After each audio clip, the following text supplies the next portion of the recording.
পৃথিবীর বুকে ট্রোলরা ফিরে এসেছে, যাদের পুরো বংশধরকে মানুষ মেরে ফেলেছিল। ট্রোল বলতে এখানে এক প্রকার জন্তুকে বোঝানো হয়েছে যারা মাটি এবং পাথর দিয়ে তৈরি, আর এদের সবথেকে বড় শত্রু হলো সূর্যের আলো। এদের শরীরে সূর্যের আলো লাগলে সঙ্গে সঙ্গে এরা পাথর হয়ে যায়। এজন্য কয়েক হাজার বছর ধরে পাহাড়ের নিচের গুহায় আশ্রয় নিয়েছিল, কিন্তু বর্তমানে তারা ফিরে এসেছে নিজেদের পূর্বপুরুষদের বদলা নেওয়ার জন্য। মুভিটার সেকেন্ড পার্ট কিছুদিন আগেই বের হয়েছে, তাই আমি চিন্তা করলাম প্রথম পার্টটা আপনাদের সঙ্গে শেয়ার করি।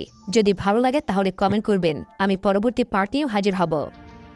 সিনেমার কাহিনী শুরু হয় এক কমবয়সী মেয়েকে দিয়ে, যে কিনা তার বাবার সাথে দড়ির সাহায্যে পাহাড়ে ওঠার চেষ্টা করছিল। আর এই মেয়েটির নাম হলো নোরা। নোরার বাবার কথাবার্তায় বোঝা যায় তার ধারণা বাকি মানুষের থেকে একটু আলাদা। সে সবসময় বিশ্বাস করে মানুষ সবসময় তার নিজেদের চোখ দিয়ে সবকিছু দেখে, তবে শুধু চোখ দিয়ে না দেখে যদি কেউ মনের দৃষ্টি দিয়ে দেখে তাহলে চারপাশটা কিছুটা হলেও অন্যরকমের দেখার সুযোগ পাবে। সে নোরাকে বলে, তুমি যদি সামনের পাহাড়ের দিকে তাকাও তাহলে তুমি কিছুই দেখতে পাবে না, তবে সেটা যদি তুমি তোমার মনের নজর দিয়ে দেখো তাহলে তুমি ওই একই পাহাড়ে দেখতে পাবে কিছু ট্রোলরা দাঁড়িয়ে আছে, আর তারা সাধারণ মানুষের থেকে নিজেদেরকে লুকিয়ে রেখেছে।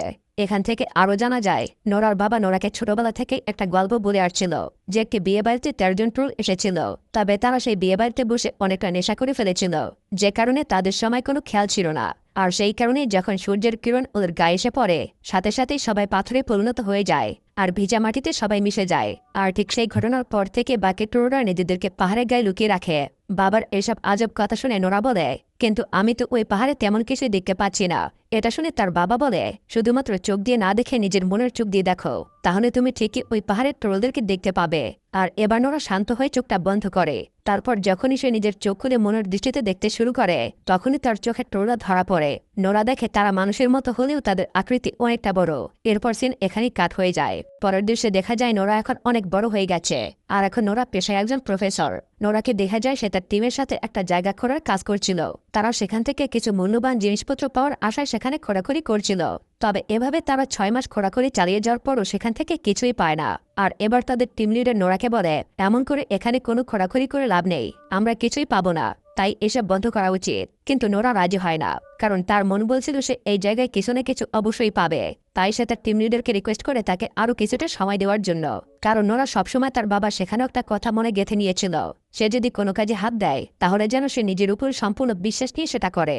আর নোরাও ভাবে এবার সবাই থেকে সাহায্য না করলেও সে নিজে সেখানে ঘুরতে শুরু করবে। এমনি করে কিছুটা সময় খোঁড়ার পর নোরার হাতে কিছু একটা জিনিস বেঁধে যায়। অন্যদিকে দেখা যায় নরওয়ের পাহাড়গুলোতে বারুদ ফিট করেছিল সেই পাহাড়গুলো উড়িয়ে দেওয়ার জন্য। এরপর যখন সে বারুদগুলো ব্লাস্ট হয়ে যায় তখন ভেতরের অবস্থা দেখার জন্য কর্মীরা সেই পাহাড়ের মধ্যে প্রবেশ করে। আর এরই মধ্যে হাঁটতে থাকা একজন কর্মী দেখতে পায় কিছু একটা বিশাল আকৃতির জন্তু তাদের দিকে এগিয়ে আসছে। এটা দেখে সবাই ভয় সেখান থেকে পালিয়ে বের হয়ে আসে। আর কর্মীদের এমন ছোটাছুটি দেখে আরবের হেড সেখানে চলে আসে, আর সবাই এটা জানার চেষ্টা করে যে কী কারণে এই অদ্ভুত ঘটনাটা ঘটছে। এরপর এইসব নিয়ে আলোচনার জন্য একটা মিটিং ডাকা হয়, এমনকি সেখানে নোরাকেও ডেকে আনা হয়। এরপর নোরা সেখানে আসলে স্ক্রিনে দেখতে পায় ওই জায়গাতে কিছু বিশাল আকৃতির পায়ের চিহ্ন দেখা যাচ্ছে। এসব দেখে সেখানে থাকা সবাই অনুমান করে হয়তো ওই জায়গায় বৃহৎ আকৃতির কোনো জিনিস রয়েছে, আর সেটা না হলে হয়তো কোনো প্রকার ঝড়ের কারণে এমনটা হয়েছে। তবে সবার মাঝে নোরা জানায় তার মনে হচ্ছে এটা কোনো পায়ের চিহ্ন। এত বড় পা কারো আছে শুনে সবাই হাসাহাসি করতে শুরু করে। সবাই ভাবে হয়তো নোরা মজা করছে তাদের সঙ্গে। এর মধ্যে দৌড়ে একজন লেডি সিকিউরিটি সেখানে চলে আসে আর সবাইকে একটা ভিডিও দেখায় যেখানে দেখা যায় সেই পাহাড়ে কিছু ছেলেমেয়ে ব্লগ বানাচ্ছিল, আর হঠাৎ করে তাদের পেছনে বিশাল আকৃতির কিছু একটা চলে আসে। এসব দেখে সেখানে থাকা সবাই শকড হয়ে যায়। এরপরের সিনে বৃদ্ধ স্বামী স্ত্রীকে দেখা যায় যারা কিনা নিজের বাড়িতে বসে ব্রেকফাস্ট করছিল, আর তাদের পোষা কুকুরটিকে দেখা যায় বাইরে বসে ডাকতেছিল। তারা দুজনে এটা বুঝে উঠতে পারছিল না যে কুকুরটি কেন এভাবে ডেকে চলেছে। এর মধ্যে হঠাৎ করে তারা অনুভব করে সেখানে ভূমিকম্প শুরু হয়ে গেছে। এসব দেখে তারা দুজনে সময় নষ্ট না করে দ্রুত তাদের ঘরে বেসমেন্টে চলে যায়। এরপর যখন সবকিছু ঠান্ডা হয়ে যায় তখন তারা দুজনে বাইরে বের হয়, তবে দেখতে পায় তাদের পুরো বাড়িটাই ধ্বংস হয়ে গেছে। অন্যদিকে দেখা যায় এসবের কারণ জানার জন্য নোরা আর অ্যান্ড্রুকে ওই জায়গায় পাঠানো হয়েছে। যাওয়ার সময় অ্যান্ড্রু নোরার কাছে তার পরিবার সম্পর্কে জানতে চাইলে নোরা জানায় তার মা অনেক বছর আগেই মারা গেছে, তবে তার বাবা এখনো বেঁচে আছে। কিন্তু তার বাবা একা থাকতেই বেশি পছন্দ করে, কারণ তার বিশ্বাস আর সবকিছু দেখার দৃষ্টিকোণ বাকিদের থেকে অনেকটাই আলাদা। এবার অ্যান্ড্রু সেখানে নোরাকে নিজের ব্যাপারে বলে আসলে সে সবসময় একজন রাইটার হতে চাইতো, কিন্তু কোন একটা কারণে সে হতে পারেনি। এর মধ্যে তারা সেই জায়গায় চলে আসে। এরপর সেখানে গেলে তারা এখানে ক্যাপ্টেনকে দেখতে পায়, যার নাম হলো ক্রিস। ক্যাপ্টেন নোরাকে জানায় এখানকার অবস্থা দেখে মনে হচ্ছে যেন কেউ নদী পার হয়ে এসেছিল, আর এখান থেকে দূরে পাহাড়ের দিকে চলে গেছে। এমনকি এই জায়গায় বিশাল আকৃতির পায়ের ছাপও রয়েছে। এইসব কিছু শোনার পর নোরা সেই বৃদ্ধ কাপড়ের সঙ্গে কথা বলতে আসে। তারা দুইজন নোরাকে জানায় তারা এমন একটা শব্দ শুনতে পেয়েছিল যেটা শুনে মনে হচ্ছিল কেউ যেন কান্না করছিল, আর পুরো জায়গাটাই একেবারে ভূমিকম্পের মতো আজ শুরু হয়েছিল। আর এইসব শুনে তারা দুজনে ভয় পেয়ে দ্রুত তাদের আন্ডারগ্রাউন্ড রুমে ঢুকে পড়েছিল। তারা দেখতে পায়নি যে উপরে আসলে কি হয়েছিল। এরপর সবকিছু শান্ত হলে যখন তারা বাইরে বের হয় তখন দেখতে পায় তাদের বাড়িটাই ধ্বংস হয়ে গেছে। তারা আরো জানায় যে এটা কি করে সম্ভব যে এত বিশাল কোনো জিনিস এত তাড়াতাড়ি কি করে উদা হয়ে যেতে পারে। আর এবার নোরা দেরি না করে সে ক্যাপ্টেনকে আর অ্যান্ড্রুকে সাথে করে নিয়ে তার বাবার কাছে চলে আসে। নোরার বাবা তখন সবাইকে বলে এটা শিওর যে ওই জায়গা থেকেই ট্যুর বের হয়েছে। এরপর নোরার বাবা সবাইকে এটা বলে যে সে যখন তার টিমের সাথে ওই পাহাড়ে খোঁজার কাজ করছিল সেই সময় ওই জায়গা থেকে ট্যুর বের হয়ে এসেছিল, কিন্তু তার কাছে থাকা সব প্রমাণগুলো সরকার গায়েব করে দিয়েছিল। আর এখন আবার সেই একই বিষয় আমার পক্ষে প্রমাণ করা কোনোভাবেই সম্ভব হবে না। এইসব শুনে নোরা তার বাবাকে জানায় আজকে সেই পাহাড় থেকে ট্যুররা আবারও বের হয়ে এসেছে। এটা শুনে নোরার বাবা সবাইকে জানায় এই ট্যুররা বহু বছর আগে স্বাধীনভাবে বসবাস করত। আর এইসব যখন সবার সামনে প্রমাণ করার চেষ্টা করেছিলাম তখন আমার সাথীরাই আমাকে পাগল প্রমাণ করে আমাকে মেন্টাল হসপিটালে ভর্তি করিয়ে দেয়। তবে এখন ওরা কোনো রকমের দেরি করতে চাইছিল না, তাই সে তার বাবাকে সাথে করে ক্রিস আর অ্যান্ড্রুকে নিয়ে ওই পাহাড়ে চলে আসে। এরপর তার বাবাকে ট্রোলে সেই পায়ের চিহ্নটা দেখায়। এরপর নোরার বাবা সেই জায়গা খুব ভালোমতো পর্যবেক্ষণ করতে শুরু করে। নোরার বাবার এমন কর্মকাণ্ড দূর থেকে নোরা, ক্যাপ্টেন ক্রিস আর অ্যান্ড্রু দাঁড়িয়ে দেখছিল। তবে এখানে ক্রিস আর অ্যান্ড্রু ভাবে সত্যি হয়তো নোরার বাবার মাথায় কোনো রকমের সমস্যা আছে। আর এখানে বাকিদের কথায় নোরা নিজের বাবার প্রতি কিছুটা অবিশ্বাস দেখা দেয়। তাও তার মন বলছিল হয়তো তার বাবা কিছু একটা প্রমাণ করে দেখাবে। আর এর মধ্যে নোরা তার বাবাকে সাহায্য করতে কাছে গেলে একটা অদ্ভুত গন্ধ তার নাকে ভেসে আসে। এর মধ্যে সে লক্ষ্য করে আশেপাশে আকাশ কালো মেঘে ঢেকে যেতে শুরু করেছে। আর হুট করে নোরা খেয়াল করে তার পেছনে কিছু একটা চোখ খুলে গেছে। সেটাকে দেখে নোরা বুঝতে পারে তাদের পেছনে বিশাল একটা ট্রু রয়েছে। আর চোখ খুলে দেখতে পায় ট্রু সেখান থেকে উঠে দাঁড়াতে শুরু করেছে। তাই সে দ্রুত নিজের বাবাকে সাথে করে দৌড়ে ওই হেলিকপ্টারে উঠে পড়ে। এরপর তারা সেখান থেকে পালিয়ে যাওয়ার সময় নোরা ট্রুলের উঠে দাঁড়ানো ভিডিওটা নিজের ক্যামেরায় ভিডিও করে নেয়। আর সাথে সাথে সে মিলিটারি ক্যাম্পে ভিডিওটা পাঠিয়ে দেয়। সেখানে থাকা সবাই ওই ভিডিওটা দেখে শকড হয়ে যায়। সবাই বুঝতেই পারছিল না যে ওই পাহাড়ের গায়ে কি এমন আছে যেটা অদ্ভুতভাবে উঠে দাঁড়িয়েছে। তবে নোরা সেখানে পৌঁছে এসব প্রমাণের জন্য সবার কাছ থেকে কিছুটা সময় চেয়ে নেয়। কিন্তু এখানে প্রধানমন্ত্রী ভিডিও কলে নোরাকে বলে আমরা এসব নিয়ে তোমাকে টাইম দিতে পারবো না, কারণ তাদের মতে নোরা এসব প্রমাণ করার আগেই ওই অদ্ভুত জিনিসটা এখানকার সবাইকে মেরে ফেলবে। আর এইসব বলে সে নোরাকে এসব থেকে দূরে থাকতে বলে, কারণ এখন যা করার সব মিলিটারি করবে। এসব কিছুর পরে নোরা বেশ আপসেট হয়ে পড়ে। সে দ্রুত ক্যাপ্টেন ক্রিসের কাছে চলে যায় আর তাকে সাথে করে নিয়ে যাওয়ার জন্য ক্রিসকে বারবার রিকোয়েস্ট করতে শুরু করে। কিন্তু এখানে ক্যাপ্টেন ক্রিস জানায় উপরমহল থেকে অর্ডার আছে তাকে যেন না নিয়ে যায়, তাই আমি কিছুই করতে পারবো না। কিন্তু নোরা বারবার ক্যাপ্টেনের কাছে রিকোয়েস্ট করতে থাকে। এবার ক্যাপ্টেন আর তার কথা ফেলতে পারে না, তাই নোরাকে আর তার বাবাকে সাথে করে নিয়ে যায়। এরপর সবাই মিলে সেই ট্রুলের কাছে চলে আসে আর এই ট্রুল তাদের সামনে এসে পড়ে। তবে সে সামনে এসে বুঝে যায় তার আশেপাশে মানুষ রয়েছে, তাই সে আর এগিয়ে যায় না, সেখানেই দাঁড়িয়ে যায়। অন্যদিকে উপরমহল থেকে ফায়ারিং এর অর্ডার আসে তাদের কাছে। আর এবার তারাও তাদের মিশন শুরু করে দেয়, ট্রোলের উপর ফায়ারিং শুরু করে দেয়। তবে অবাক করা বিষয় হলো ফায়ারিং এর ট্রোলের কিছুই হয় না, কিন্তু এসবের কারণে সে বিশাল ক্ষেপে যায় আর সেখানে থাকা আর্মিদেরকে ধরে ধরে মারতে শুরু করে। ট্রোলের হামলায় সেখানে থাকা অনেক আর্মিরাই মারা পড়ে যায়। এরপর নিজেদেরকে বাঁচাতে নোরা তার বাবা আর ক্যাপ্টেন অ্যান্ড্রুকে নিয়ে একটা পাহাড়ের পেছনে গিয়ে লুকিয়ে পড়ে। এরই মধ্যে সেখানে একজন খ্রিস্টান আর্মি এসে তাদের পাশে লুকিয়ে যায়, কিন্তু ট্রোলটা এসে সেই খ্রিস্টান আর্মিকে ধরে ফেলে। এইসব দেখে তো নোরা আর বাকিরা অনেক ভয় পেয়ে যায়। তবে এখানে নোরার বাবা সবাইকে জানায় ট্রোলরা আসলে খ্রিস্টানদের গন্ধ শুকে তাদেরকে ধরে ফেলে, আর সেজন্যই ট্রোলটা ওই আর্মিকে খেয়ে নিল। তবে এরপরে নোরার বাবাকে দেখা যায় সে আস্তে আস্তে ওই ট্রোলটার দিকে এগিয়ে যেতে শুরু করে আর সেই ট্রোলটাকে ইশারা দিয়ে তাকে থামতে বলে। আর অদ্ভুতভাবে দেখা যায় সেই ট্রোলটাও নোরার বাবার অনুভূতি বুঝতে পারছিল। এরপর সে শান্ত হয়ে যায়, কিন্তু ঠিক তখনই আবার ওখানে থাকা আর্মিরা ট্রোলের উপরে ফায়ার করতে শুরু করে। আর এতে ট্রোল আবারও রেগে যায় আর সেখানে থাকা আর্মিদের গাড়িগুলো ধ্বংস করতে শুরু করে। এমনকি হঠাৎ করে ট্রোলটা সে নোরার বাবার দিকে তার পা এগিয়ে দিলে নোরার বাবা দূরে ছিটকে পড়ে যায়। নোরার বাবার এমন অবস্থা দেখে ট্রোলটাও খুব কষ্ট পায়। তবে সে ওখানে আর বেশি সময় না দাঁড়িয়ে সেখান থেকে চলে যায়। এরপর দেখা যায় নোরা তার বাবার কাছে আসলে তার বাবা মৃত্যুর আগে নোরাকে বলে যায় রয়্যাল প্যালেস হাউস। আর এই তিনটা শব্দ বলেই নোরার বাবা সেখানে শেষ নিঃশ্বাস ত্যাগ করে। এরপর দেখা যায় নোরা একটি জায়গায় একা বসে ট্রোলদের নিয়ে রিসার্চ করতে শুরু করে দিয়েছে। আর নোরা জানতে পারে ট্রোলরা ঘন্টার আওয়াজ শুনতে পারে না, আর তার চেয়ে সেই ঘন্টার আওয়াজ ট্রোলরা ভীষণ ঘৃণা করে।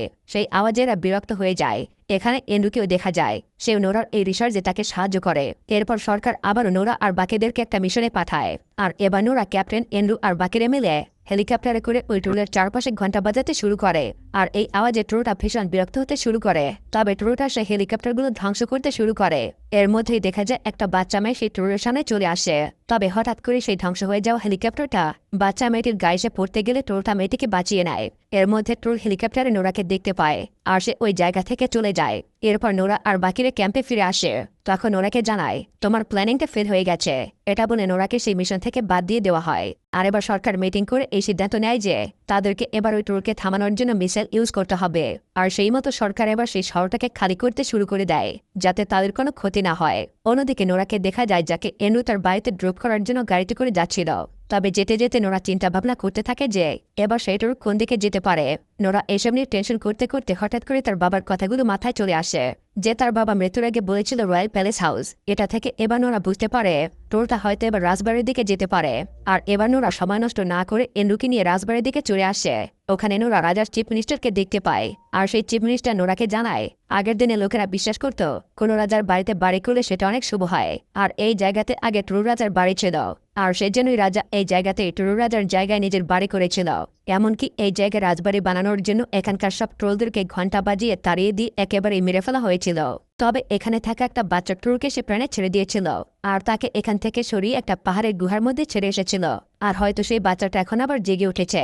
এরপর লোকটা নোরাকে একটা গুহার মতো দেখতে জায়গায় নিয়ে আসে। সেখানে গেলে নোরা দেখতে পায় ওই জায়গায় সেই ট্রোলদের কঙ্কাল রয়েছে। আর এবার নোরা কাছে এসে সেই কঙ্কালে লাইট মারলে দেখতে পায় কিছু অংশ একেবারে পাথরে পরিণত হয়ে গেছে। আর এবার নোরার কাছে তার বাবার বল সেই গল্পের কথা মনে পড়ে যায় যেখানে তার বাবা তাকে 13টা ট্রুলের গল্প বলেছিল। আর এরা সবাই সূর্যের আলোতে আসার কারণে একেবারে পাথরে পরিণত হয়ে মারা গিয়েছিল। আর এবার নোরার মাথায় একটা প্রাণ চলে আসে আর সে দ্রুত ক্যাপ্টেন ক্রিসকে কল করে আর তাকে ট্রুরকে থামানোর প্ল্যানটা বলে। আর সেই মতো কাজ করতে পারলে একটা বিশাল ক্ষতি আটকানো সম্ভব। আর সেটার জন্য আগে ওই ট্রুরটাকে বিশাল একটা খোলা জায়গায় আনতে হবে। তাই সে ক্যাপ্টেনকে জানায় ট্রুরকে এমন কোনো জায়গায় নিয়ে আসার জন্য। আর সেই জায়গায় বড় একটা সোলার সিস্টেম বন্দোবস্ত করতে বলে। তবে এদিকে গভর্নমেন্ট থেকে সব আর্মিদেরকে জানানো হয় যেন তারা মিসাইল নিক্ষেপ করে। এইসব জানতে পেরে নোরা কিছুটা ঘাবড়ে যায় কারণ তার প্রাণটা সফল করতে হলে আর্মিদের মিসাইল নিক্ষেপ যে কোনো কায়দায় থামাতে হবে। এবার নোরা এনুকে সবকিছু খুলে বলে। এইসব বুঝতে পেরে এনু তার গার্লফ্রেন্ডকে কল করে যে কিনা সিকিউরিটি সেক্টরে ছিল।